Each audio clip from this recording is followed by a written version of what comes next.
qui sont d'ailleurs gages de reconnaissance de compétences, de niveau de responsabilité, de niveau d'autonomie. Donc le diplôme peut justement avoir cette valeur-là. Pour intégrer une formation, très souvent dans les formations, il y a des niveaux prérequis. Le diplôme, justement, peut permettre aussi d'atteindre ce niveau de prérequis, en tout cas de le valoriser. Pour passer un concours de la fonction publique, que ça soit concours catégorie A, catégorie B, justement, il va y avoir un diplôme nécessaire pour pouvoir accéder à ce concours. Et pour faire reconnaître vos années d'expérience, on est là pour ça, justement, pour en parler. Donc, pour cela, pour le coup, Amélie, merci. Donc, vous pouvez obtenir une certification grâce à la validation des acquis de l'expérience. Donc, la VAE a été créée en 2002. Donc, la VAE est majeure. C'est un droit individuel qui permet justement de valoriser son expérience et qui permet de valider une certification. Donc, on parle de certification. Qu'est-ce qu'il faut entendre par certification? Donc, dans un premier temps, une certification est aussi un diplôme qui est délivré par le ministère de l'Éducation nationale, de la santé, de l'enseignement supérieur. Donc, ça va faire référence au CAP, au bac pro, au BTS, aux licences, au master. Donc, ça, ce sont les diplômes d'État également. Nous pouvons trouver également comme certification les titres professionnels. Donc, les titres professionnels qui sont délivrés par le ministère du Travail, mais également les chambres consulaires. Nous en avons 3, Chambre de commerce et d'industrie, Chambre des métiers de l'artisanat, Chambre d'agriculture, et ainsi que les organismes de formation. Et enfin, ce qu'on peut entendre par certification, ce sont également les CQP, donc les certificats de qualification professionnelle des branches professionnelles. Alors, la VAE, c'est quoi? Donc, en effet, c'est un autre chemin pour obtenir une certification. On va vous en parler quelques instants, mais peut-être avant, une question quand on vous pose, avez-vous déjà entendu parler de VAE? Donc là, on va vous demander justement d'appuyer sur lever la main de manière à ce qu'on puisse avoir un petit peu une image de votre connaissance sur les personnes qui ont déjà entendu parler de VAE. Alors, est-ce que vous pouvez donc lever la main à côté de votre nom, prénom dans la partie participants?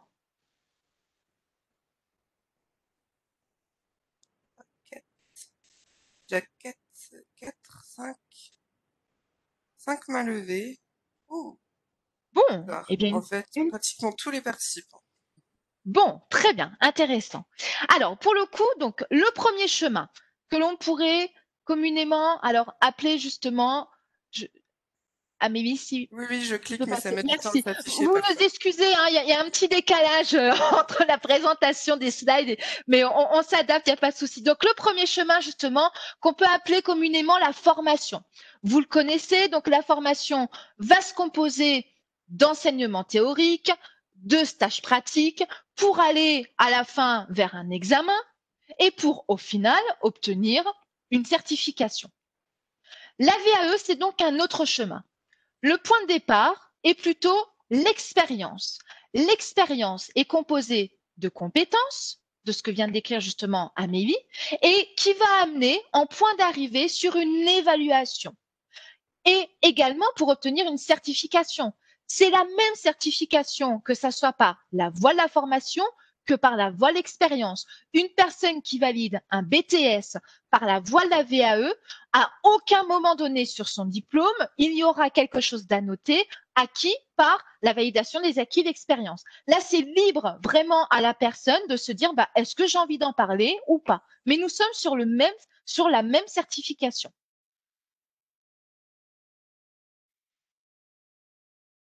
Alors, comment ça marche, la VAE? Vous pouvez voir justement sur votre côté gauche que vous possédez des expériences, des compétences que vous avez acquis tout au long de votre parcours professionnel.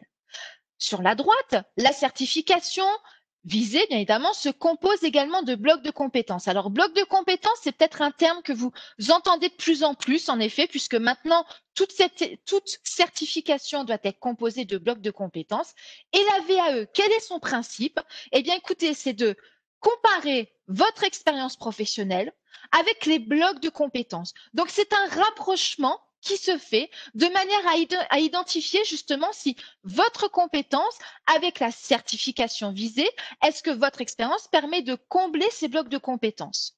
Ce qui est important aussi à noter, c'est que vous pouvez demander une VAE sur n'importe quel niveau, même si vous n'avez pas le diplôme inférieur. Un exemple, vous souhaitez demander le BTS, vous n'avez pas le bac, qui est généralement le diplôme justement inférieur au BTS.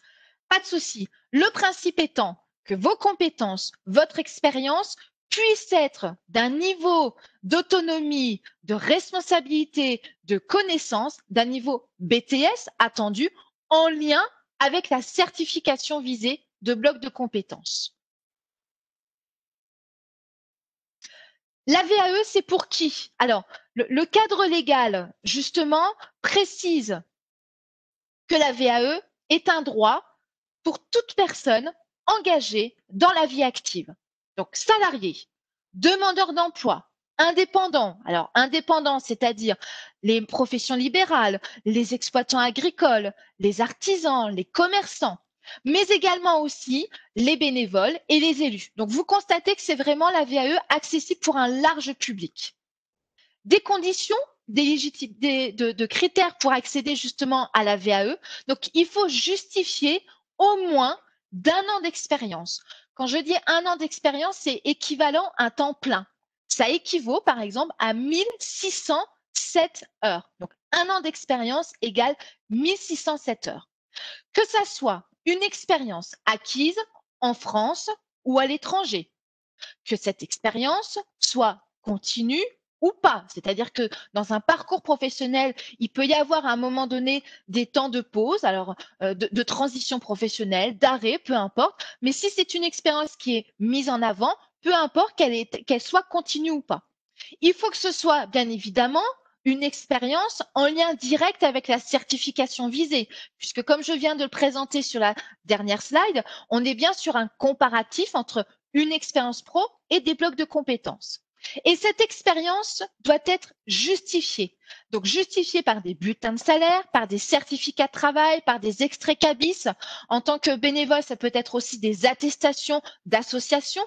Mais en tout cas, ça, c'est un élément important de dire oui, j'ai un an d'expérience, mais est-ce que cette expérience, je peux la justifier administrativement parlant? Et pour une expérience qui aurait été réalisée à l'étranger, il faut que ces justificatifs soient en français ou sinon traduits par un traducteur assermenté. Quelles sont les démarches justement de la VAE? Alors, la première démarche, elle semble peut-être évidente, simple, mais c'est identifier bien évidemment la bonne certification.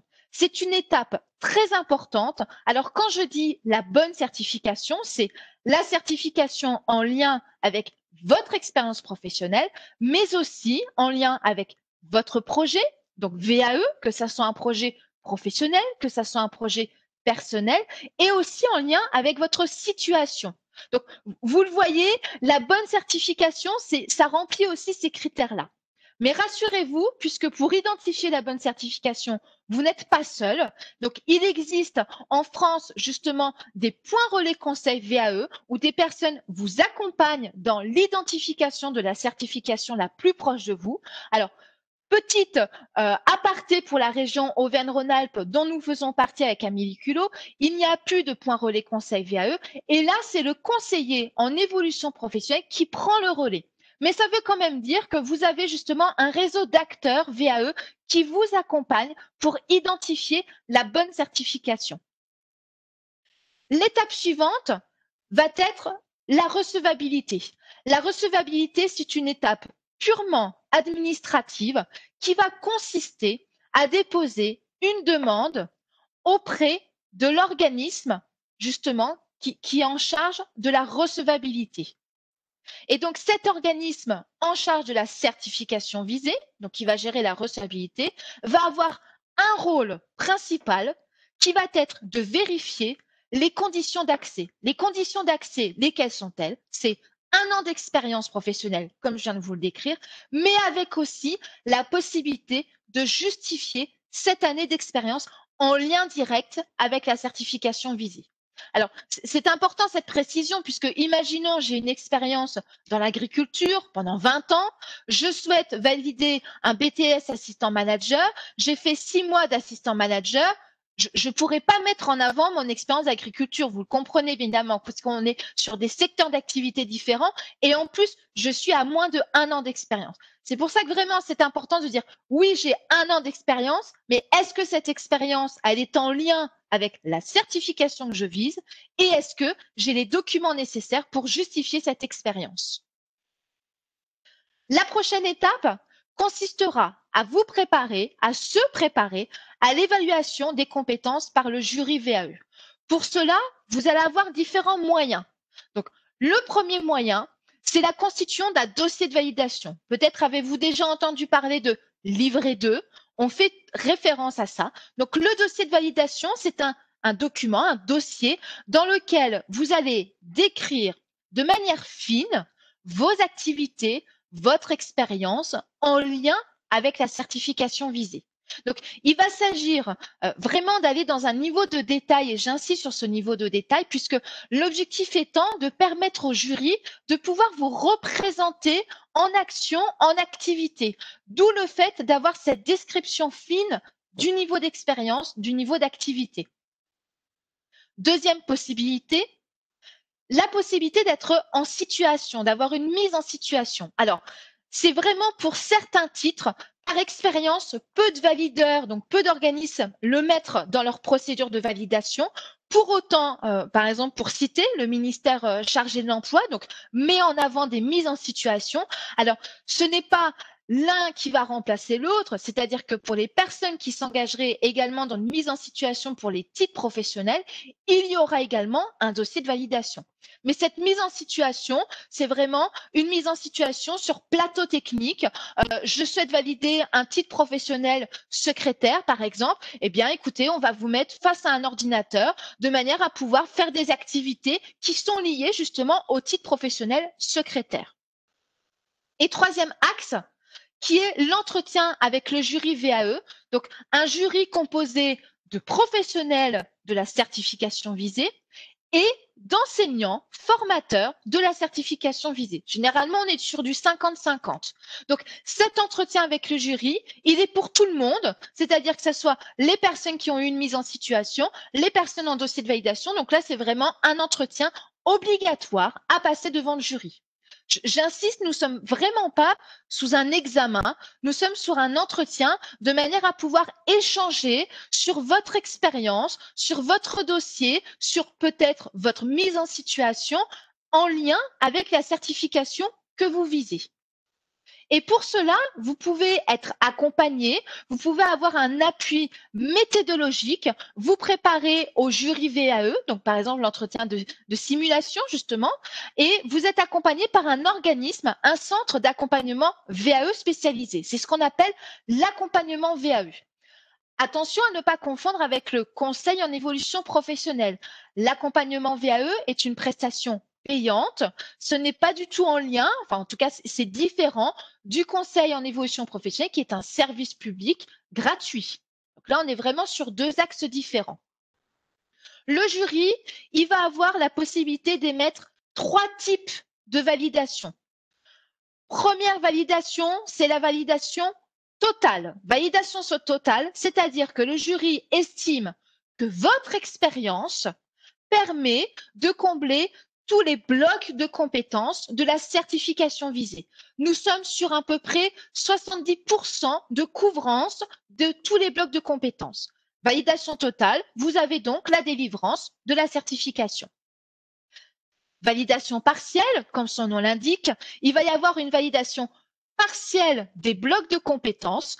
Ça veut dire que votre expérience couvre une partie des blocs de compétences de la certification, mais pas suffisamment pour avoir la certification.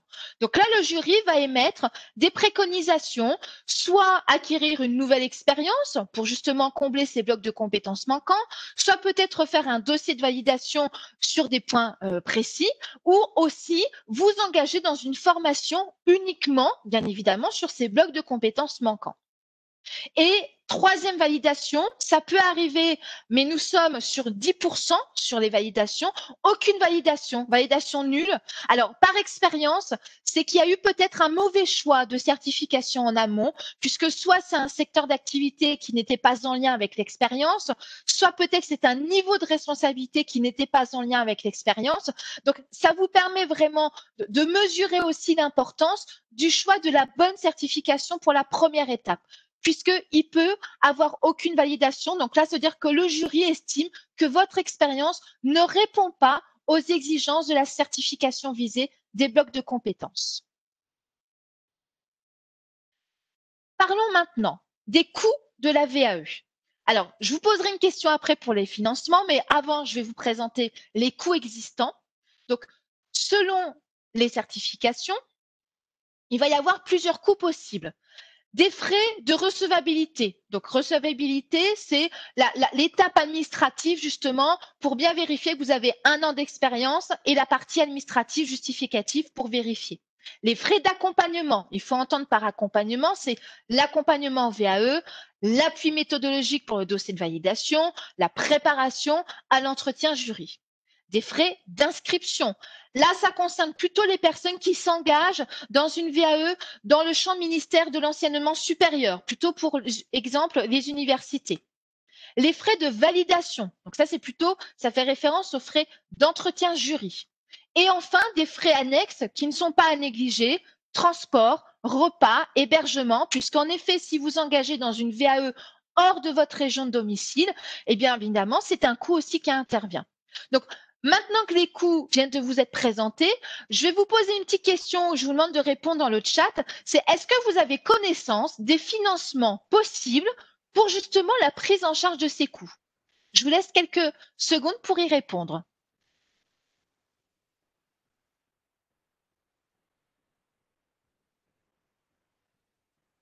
Alors, je vois que personne ne répond dans le chat. Merci, Hélène. Donc, nous avons le CPF. Est-ce que peut-être vous avez connaissance d'autres financements?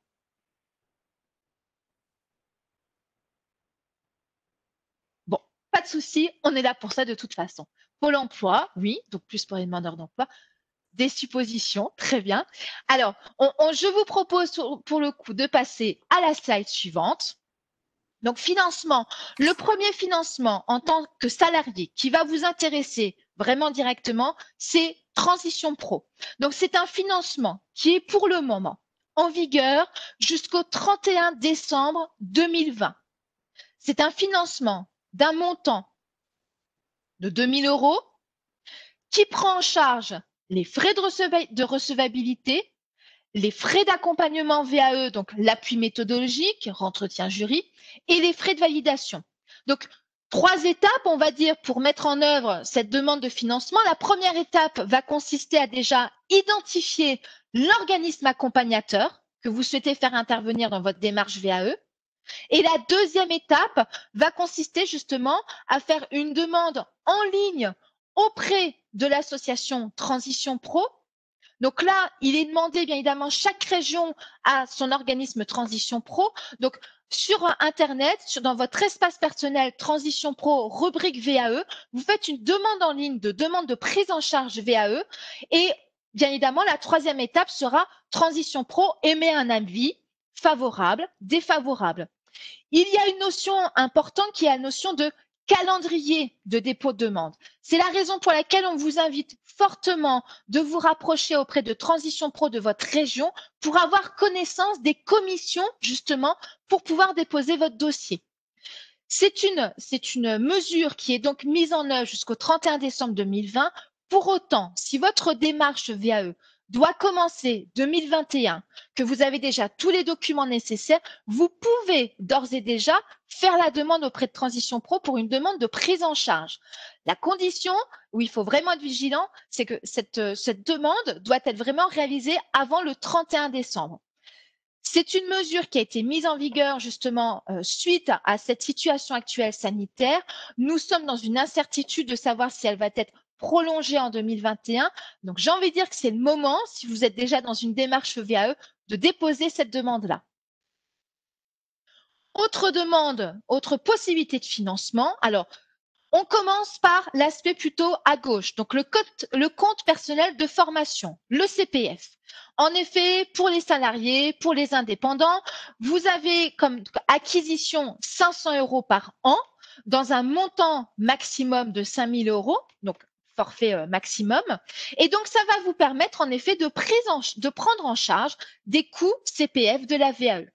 Sont éligibles au CPF les frais de recevabilité, les frais d'accompagnement, les frais d'évaluation et ne sont plus éligibles depuis mars 2020 tout ce qui est en lien aux frais annexes, c'est-à-dire frais de restauration, frais de transport, frais de repas. Donc là, c'est une partie CPF que vous pouvez solliciter justement pour une prise en charge de votre démarche VAE. Je passe sur la partie droite, le plan de développement des compétences que l'on appelait avant le plan de formation de votre entreprise. Donc, en effet, pour les salariés, votre employeur peut accepter de prendre en charge votre projet. Donc, ne pas hésiter à lui en parler. Et s'il accepte d'autant plus, c'est lui qui se chargera de toutes les démarches liées au financement. Puisqu'en effet, une entreprise peut avoir envisager un budget pour la formation, notamment la VAE, dans son plan de développement des compétences. Donc, j'ai envie de dire que vous pouvez vraiment poser justement, le solliciter pour voir est-ce que ça a été réfléchi et si le cas, il peut y avoir aussi une prise en charge par l'entreprise. Pour les indépendants, le fonds d'assurance formation, donc c'est le fonds qui vous concerne. Alors, il faut vraiment prendre contact auprès du FAF. C'est cet organisme-là qui va vous aider, d'autant plus que le montant du financement des coûts de la formation va dépendre de votre secteur d'activité. Le secteur d'activité qui est en lien avec le code NAF. Donc, je serai incapable de vous dire aujourd'hui, par rapport à votre secteur d'activité, le montant de prise en charge. C'est vraiment la raison pour laquelle il faut que vous preniez contact avec cet organisme pour voir qu'est-ce qui est accordé au regard de votre secteur d'activité pour une prise en charge de votre démarche VAE. Et enfin, je me permets oui, d'intervenir, Caroline. bien sûr. Simplement pour vous donner des exemples de FAF par secteur d'activité. Par exemple, les professions libérales vont cotiser au FIFPL. Les artisans au FAFCA, les commerçants et tout ce qui est industriel, c'est l'AGFIS. Donc normalement, vous devez connaître le FAF qui correspond à votre domaine d'activité. Et vous pourrez exactement savoir les montants de prise en charge. Oui, merci. Pour la partie, pour le coup, en haut à droite, fonds propres. Alors, fonds propres, c'est individuel payant, c'est-à-dire vous. En effet, imaginons que le CPF prend en partie en charge l'accompagnement VAE, les frais, mais qui reste encore à payer 100 €, 200 €. Oui, alors pour le coup, l'individu devient de plus en plus un financeur de sa démarche, que ça soit en formation, que ça soit en VAE. Donc, c'est la raison pour laquelle on l'a quand même évoqué. Et où les OPCO, alors les OPCO, puisque également, suite à cette situation sanitaire actuelle, sont débloqués un montant forfaitaire de 3 000 €. Donc, pour justement favoriser une prise en charge de la VAE. Par contre, attention, c'est s'il y a sollicitation de cette prise en charge, c'est une demande de VAE à l'initiative de l'employeur. C'est-à-dire que c'est l'employeur qui doit se rapprocher de l'OPCO pour justement faire cette demande de prise en charge. Nous poursuivons sur la partie entreprise. Alors, si vous devez faire une VAE en dehors de votre temps de travail, j'ai envie de dire, pas besoin de prévenir votre employeur. La démarche va rester confidentielle. Ça, c'est libre à vous. Par contre, ça va nécessiter quand même une organisation entre votre vie professionnelle, entre votre vie personnelle. Je suis passée par là, donc c'est une vraie organisation, mais c'est possible. J'insiste vraiment. Voilà, il faut adapter son temps, il faut trouver des créneaux pour faire sa VAE. Ça permet de conserver justement toute l'activité professionnelle sans que personne ne soit au courant et de le faire en parallèle. Mais voilà, ça nécessite un temps d'organisation. Mais vraiment, j'insiste sur le fait que ce soit possible. Et si par contre, vous souhaitez réaliser votre VAE sur votre temps de travail, dans ce cas, il faut obtenir l'accord de votre employeur pour qu'il puisse justement vous accorder des absences. Pour cela, vous allez pouvoir lui demander, justement, le solliciter pour un congé VAE. Donc, c'est un congé VAE, c'est du temps qui vous est accordé. Donc, ce temps, il est à donner de 24 heures pour justement suivre leur temps d'accompagnement VAE, la préparation jury. Donc, ça veut dire que vous êtes absent pendant ce congé VAE. Pour autant, ça n'a pas d'impact sur votre rémunération. Donc, ça veut dire qu'il faut bien évidemment anticiper cette absence. Donc, il faut faire une demande auprès de votre employeur 6 mois avant le démarrage de cette prestation. Et votre employeur ne peut pas refuser. Par contre, il peut demander à décaler pour raison de service. Peut-être qu'une personne dans votre service est déjà partie en formation. Donc, il y a peut-être justement besoin de mobiliser encore des ressources humaines. Donc, voilà, il y a besoin de prévenir, mais en tout cas, l'employeur ne peut pas refuser. Et donc, on est d'accord qu'on est sur un temps qui vous est accordé pour vous absenter, pour faire l'accompagnement VAE, et ça n'a pas d'impact sur votre rémunération. Là, on a fini pour la partie VAE. Avant peut-être de parler du certificat CLEA, c'est le moment de poser vos questions. Voilà, nous avons 5 minutes, en tout cas pour cette partie-là. S'il y a besoin, on y reviendra après. Est-ce que vous avez des questions à poser sur la VAE? Donc, que ça soit financement, que ça soit les démarches, que ça soit peut-être une situation que vous auriez rencontrée. Donc, n'hésitez pas, le chat est à votre disposition.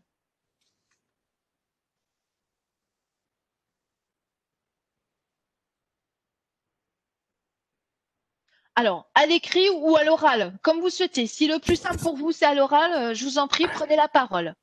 Non, c'est plus rapide. Vous m'entendez? On vous entend très bien. Oui, bonjour, Sébastien.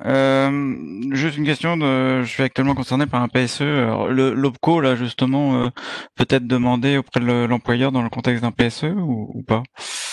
Alors, ça peut en effet. Alors, il faut que la démarche VAE, puisque vous êtes concerné par un PSE, est-ce que dans les mesures qui ont été mises en place dans le PSE, la VAE fait partie de ces mesures qui ont été proposées?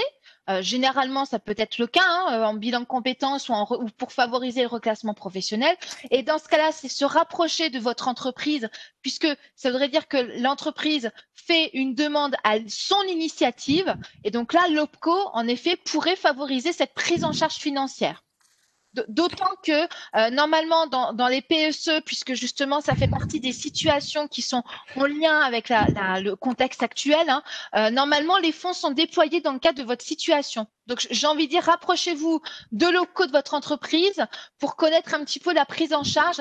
Et si besoin de passer par l'entreprise, ça peut faire partie des mesures du PSE, justement la VAE, pour pouvoir favoriser le reclassement ou en tout cas la suite de votre situation. Je suis accompagné par une société de reclassement, donc je leur poserai la question. Oui, Et tout à dans la fait. liste des sources possibles, il y a une subvention de l'entreprise, le CPF qui avait été abordé, mais pas l'OPCO. Donc, Alors, à ce compte-là, si le CPF a été abordé, ça peut être ce qu'on appelle une dotation volontaire. C'est-à-dire qu'aujourd'hui, les employeurs ont la possibilité de rajouter de l'argent dans votre compte CPF de manière à financer un projet de VAE ou même un projet de formation. Donc ça peut être aussi une piste. Peut-être que la dotation pourrait être basée sur, il faudrait évaluer le coût de la démarche, comparer avec ce que vous avez déjà de disponible dans votre CPF et voir soit pour que l'employeur complète, soit qu'il fasse ce qu'on appelle une dotation volontaire, c'est-à-dire qu'il rajoute de l'argent dans votre compte uniquement pour vous permettre de financer un projet d'évolution, même si celui-ci n'est pas encore ciblé précisément. oui, non, je connais le montant de mon CPF. Et j'ai identifié des formations, mais bon, je vais pas phagocyter. Mais la dotation volontaire, c'est un rappel dans votre compte en plus de ce que vous avez déjà cotisé vous-même en tant que salarié. Et dans le cadre du PSA, ça peut être des choses qui peuvent être négociables aussi, ça. Il faudrait en échanger avec votre structure de reclassement. Ok, merci. Alors, une question est apparue entre-temps. Est-ce que c'est possible de faire une VAE, validation des acquis d'expérience, à distance pour les étrangers? Alors, ça va dépendre déjà de l'organisme, puisque déjà la première étape, ça va être la recevabilité, l'étape administrative. Est-ce que cette étape est possible à distance? J'ai envie de dire, là, il faut vraiment se rapprocher de la structure. Alors, si c'est un bac pro, ça va être auprès de l'éducation nationale, donc tout ce qui est CAP, BEP, bac pro BTS, éducation nationale. Si c'est un titre professionnel, professionnel, ça va être auprès de l'AFPA. Si c'est un diplôme d'État, tout ce qui est sanitaire et social, ça va être auprès de la DRD-JSCS. Pareil pour le champ jeunesse et sport. Donc là, c'est déjà la première question. Est-ce que cet organisme fait la recevabilité à distance? C'est un premier point. Et deuxième point, est-ce que concernant l'accompagnement, qui est certes une prestation plutôt facultative, mais qui est toujours intéressante, est-ce qu'elle se réalise aussi à distance? Et est-ce que le jury, et c'est là où ça risque peut-être de poser question, est-ce que le jury se réunit à distance, oui ou non? De plus en plus, des jurys peuvent se faire à distance, mais malgré tout, quand même, la partie présentielle reste quand même pour la majorité des cas pour les jurys. Donc j'ai envie de vous dire, première question, contactez l'organisme qui est le plus en lien avec la certification que vous souhaitez valider et posez la question, voilà, je suis à l'étranger, est-ce que c'est possible de réaliser une VAE avec votre organisme à distance? Et une nouvelle question, quel est le budget moyen d'une VAE? Alors, le budget moyen, à répondre à cette question-là, je vais plutôt donner une globalité hors champ ministère de l'enseignement supérieur, mais on va être sur un budget moyen pour les salariés aux environs de 1 500 euros. Quand je dis 1 500 euros, c'est recevabilité compris, accompagnement jury, accompagnement VAE et entretien jury. Budget moyen 1 500. Quand on part du côté de l'enseignement supérieur, on va être vraiment avec des montants beaucoup plus élevés. Donc là, c'est assez aléatoire. Ça peut vraiment passer de 3 000 euros à 10 000, voire 15 000 euros. Donc, c'est vraiment très aléatoire, comme vous le constatez. Alors, avant qu'on continue pour vous parler de du certificat CLEA, est-ce que vous auriez d'autres questions concernant la VAE? On aura aussi un temps en fin de webinaire, mais si vous en avez qui vous viennent à l'esprit dès maintenant, n'hésitez pas. Non? Bon, on va continuer sur le certificat CLEA alors. Excusez-moi, c'est Sébastien, à nouveau. Je me posais la question, à 1 500 euros, ça me paraît pas beaucoup, mais par rapport justement aux formations, je suis dans l'informatique, donc technique, où je vois juste une formation pour telle technique informatique, c'est 2 000 euros en moyenne. En fin de compte, la VAE se passe parce qu'en fin de compte, c'est juste le fait de passer devant le jury en s'appuyant sur l'expérience acquise professionnellement. C'est à ça que se résume grosso modo le process. Oui, alors le process, en effet, si on doit le résumer, c'est vraiment, vous avez l'expérience, vous allez passer devant un jury de manière à montrer, valoriser cette expérience, donc par le biais du dossier de validation, par le biais de la mise en situation avec le jury, et que cette expérience permet de couvrir le champ du référentiel de la certification, c'est-à-dire les blocs de compétences. C'est une comparaison. Et votre remarque est tout à fait juste, qu'en effet, une VAE est moins chère qu'une formation.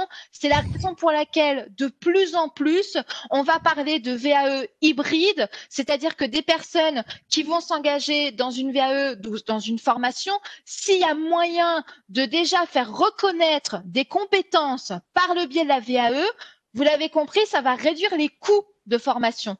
Donc, en effet, une VAE, en moyenne, coûte 1 500 euros, vous permet d'avoir l'obtention d'une certification, mais voilà, qui permet de réduire les coûts, justement, d'une formation si on devait s'engager sur un temps plein en formation. Après, c'est une autre posture. En formation, nous sommes là pour l'acquisition de connaissances, nous changeons de statut, on est plutôt voilà en mode un petit peu passif, si je peux dire, et je mets bien des guillemets quand je dis ça. Une VAE, il n'y a pas de changement de statut, et c'est la personne qui rédige son dossier de validation. Parce que son dossier de validation, comme je vous disais, on est vraiment sur une description fine. Donc ça demande du temps, la rédaction. En moyenne, il faut savoir qu'une démarche VAE dure 12 mois. Donc du premier moment de la recevabilité jusqu'à l'entretien jury, c'est 12 mois. Ces 12 mois, eh bien, écoutez, ils sont vraiment occupés pour valoriser, pour justement mettre en avant ses compétences, ses expériences dans le dossier de validation. Et si je ne me trompe pas, Caroline, une grosse partie du budget VA de ce qui doit être financé correspond à l'accompagnement. La grosse partie du budget, c'est le financement de l'accompagnement. Exactement. Tout à fait. En sachant que l'accompagnement est une prestation payante, mais c'est une prestation facultative. C'est-à-dire que toute personne qui s'engage dans une démarche VAE ne passe pas obligatoirement par la case accompagnement VAE. Donc ça veut dire aussi que si une personne a peu d'heures de budget CPF, mais qu'elle souhaite quand même s'engager dans une démarche VAE, bah, ça peut être la recevabilité, l'entretien jury, mais pas forcément l'accompagnement. Voilà, ça c'est important aussi de voir que le budget peut être déterminé et peut être adapté à votre situation et à vos possibilités de financement. Oui, tout à fait. Est-ce que ça a répondu à votre question, Sébastien? Ah oui, c'est plus clair, ouais. Mais ça se traduit après comment c'est un papier qui est fourni, la certification se concrétise par un papier ou une version électronique? Par un diplôme, c'est-à-dire, comme je le disais tout au début, en fait, une personne qui passe par la case VAE, pardon, pour valider une certification, à la fin de l'entretien jury, eh bien, écoutez, la personne aura son diplôme BTS, licence, etc., comme toute autre personne qui aurait passé la même certification, mais en formation. C'est juste un autre chemin, c'est une autre voie pour accéder à une certification, mais le résultat reste le même. Donc là, libre à chacun de préciser si la personne s'est engagée ou pas dans une VAE. Pour ma part, je trouve que c'est quand même plutôt valorisant d'avoir fait une VAE parce que ça demande de la persévérance, ça demande de l'autonomie, ça demande de l'engagement. Donc auprès des employeurs, c'est toujours, je trouve, des soft skills, des qualités plutôt intéressantes à mettre en avant. Ça, c'est sûr. Alors, on va continuer parce qu'on voulait aussi vous parler du certificat CLEA et s'il nous reste du temps, on abordera de nouvelles questions par la suite. Alors, certificat CLEA, avant de vous préciser ce qu'il en est, petite question, petit lever de main. Est-ce que vous avez déjà entendu parler du certificat CLEA? Donc, pareil, à côté de votre nom, vous pouvez indiquer, lever la main si vous en avez déjà entendu parler. Je regarde en parallèle. Alors, pour rappel, il faut ouvrir l'onglet participants, si jamais il n'est plus sur votre écran. Et ensuite, vous pouvez accéder au levage de main. On n'a pas beaucoup de mains levées, donc je ne sais pas si c'est représentatif. Alors, pour le coup, le certificat CLEA est un certificat qui a été créé en 2015. Il va s'adresser aux salariés ainsi qu'aux demandeurs d'emploi, plutôt pour des personnes qui ont un niveau de qualification inférieur ou égal au bac, voire même qui n'auraient pas de niveau de qualification. Donc, c'est un certificat qui va être composé de plusieurs champs de compétences au nombre de 7. Donc, on est bien sur un socle de connaissances et de compétences, des connaissances de base. Donc, le premier domaine, c'est la communication en français, à l'écrit, à l'oral. Deuxième domaine, l'utilisation des règles de base en calcul. Troisième, l'utilisation de l'informatique et du numérique. Quatrième, la capacité, l'aptitude à travailler dans le cadre de règles définies d'un travail en équipe. Cinquième, l'aptitude à travailler en autonomie et à réaliser un objectif individuel. Sixième, capacité d'apprendre à apprendre tout au long de la vie.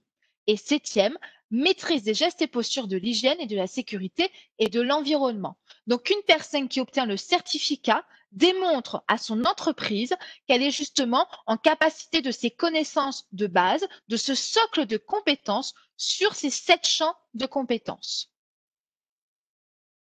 Et donc, les étapes, pour le coup, la première étape va consister à trouver un centre évaluateur depuis le site et le rencontrer. Donc, un conseiller vous accueillera pour vous présenter le certificat CLEA.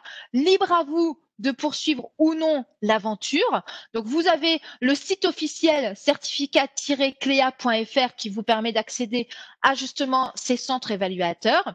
Et donc, ça va consister dans un premier temps à faire une évaluation initiale. Alors attention, quand je dis évaluation, il ne faut pas entendre évaluation examen. On est vraiment sur faire un point pour identifier vos acquis et vos points forts par rapport à ces 7 domaines professionnels. Et cette évaluation va permettre aussi d'identifier, de repérer vos besoins et peut-être de renforcer vos compétences. Si c'est le cas, dans ce cas-là, il vous sera proposé d'intégrer justement la partie formation sur les points qui auraient été manquants sur les domaines de compétences, sur ces 7 domaines. Et tout cela pour aboutir au certificat CLEA. Donc, votre dossier va passer devant un jury composé de professionnels qui va identifier si justement vous pouvez avoir la validation du certificat CLEA.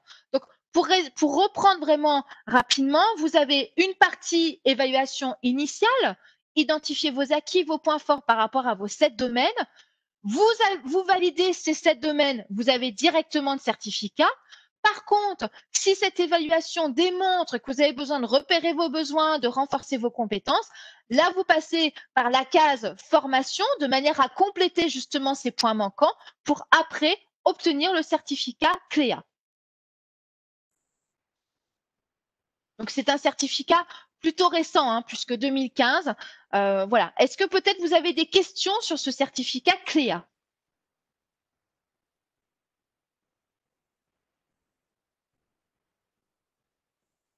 Il semblerait ne pas avoir de questions. N'hésitez pas à allumer votre micro si besoin. Merci Sébastien. Bon, alors on va continuer. Donc moi j'aimerais prendre un temps pour vous parler du conseil en évolution professionnelle puisque ce web-là vous est proposé aussi dans le cadre d'un événement concernant ce service qui peut vous être proposé. L'idée, c'est de vous faire une présentation un peu générale de ce conseil pour que vous en ayez connaissance et que vous puissiez le mobiliser tout au long de votre parcours de vie professionnelle, mais aussi de peut-être vous permettre d'identifier ce qu'un conseiller en évolution professionnelle peut vous apporter dans le cadre d'une volonté de mettre en œuvre une démarche VA. Mais avant de vous présenter tout ça, j'aimerais vous demander, est-ce que vous avez déjà entendu parler du conseil en évolution professionnelle? Donc si c'est le cas, vous pouvez lever la main dans le chat, enfin dans l'onglet participants. Donc avez-vous déjà entendu parler, avant ce jour évidemment, du conseil en évolution professionnelle? Alors j'ai aucune main qui se lève, je ne sais pas si c'est parce que vous n'en avez jamais entendu parler. Ah si, petite main qui bouge. D'accord. Je vais prendre un temps pour vous en parler. Donc déjà, le conseil en évolution professionnelle, qu'est-ce que c'est?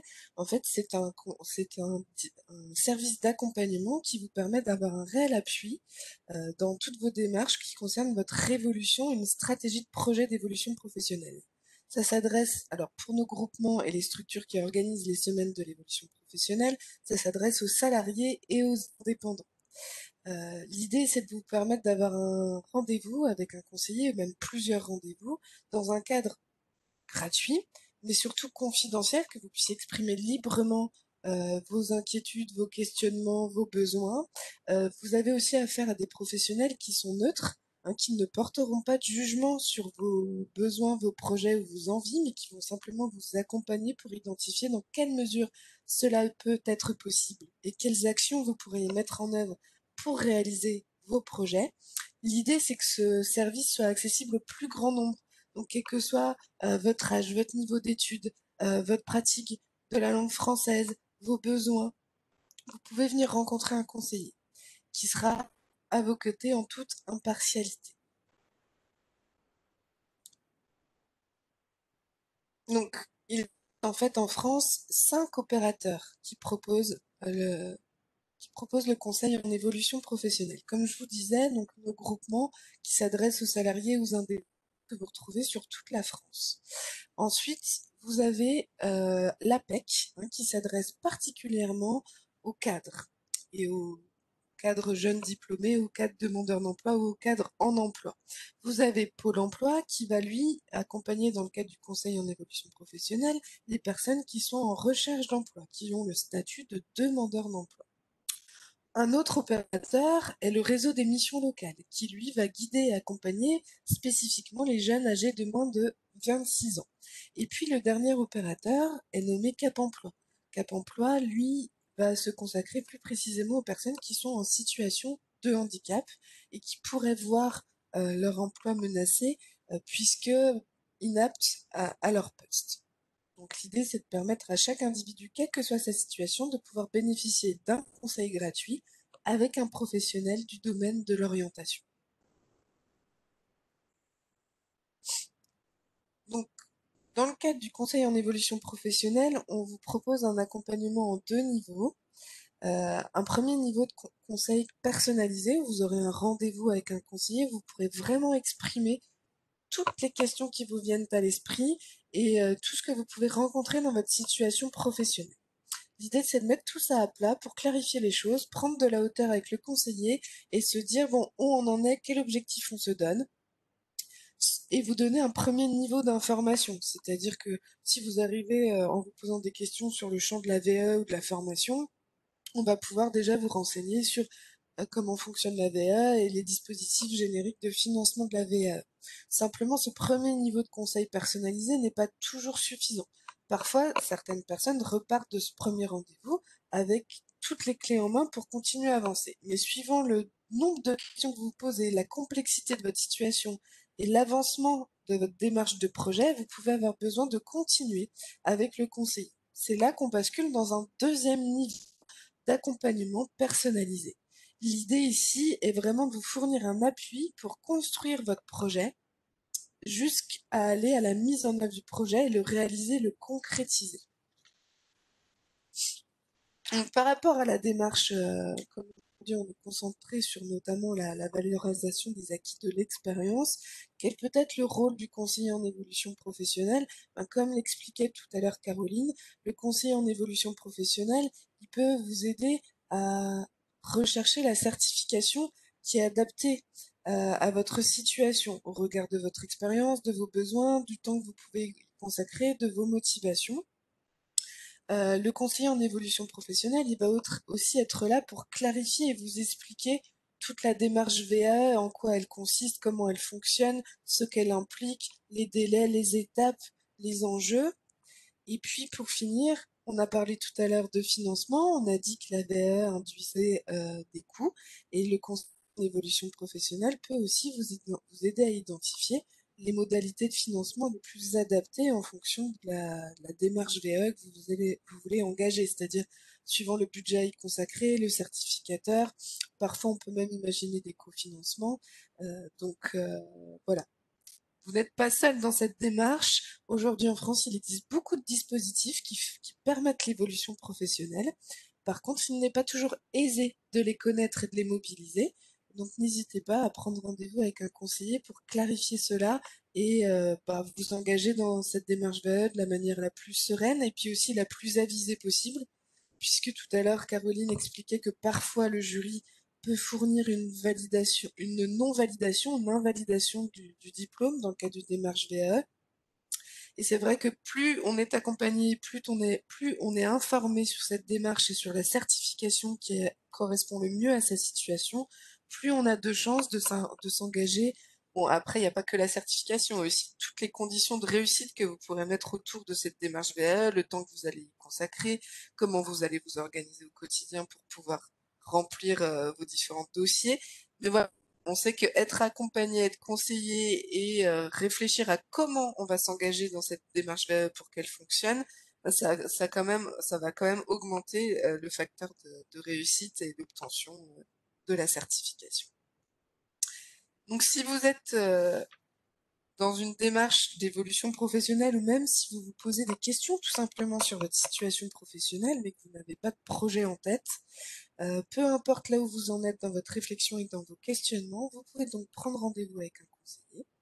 Donc pour ce faire, vous avez un numéro national qui est le 09 72 01 02 03 que vous pouvez joindre en journée de 8h à 19h, même entre midi et 2, la plateforme est ouverte, et même le samedi matin.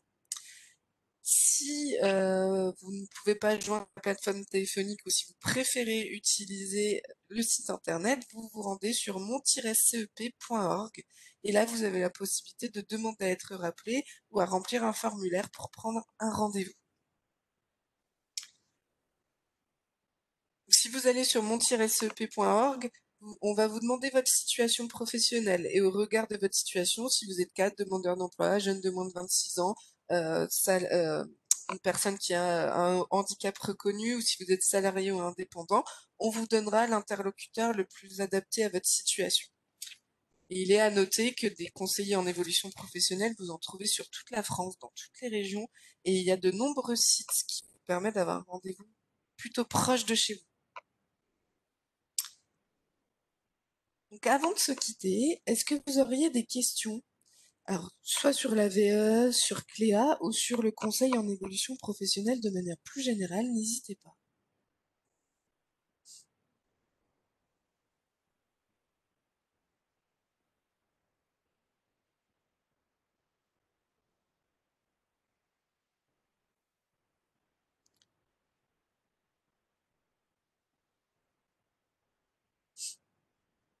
Alors, vous pouvez aussi utiliser le micro hein, si le chat n'est pas... Très bien, Sébastien. Ravi que ça ait été utile pour vous.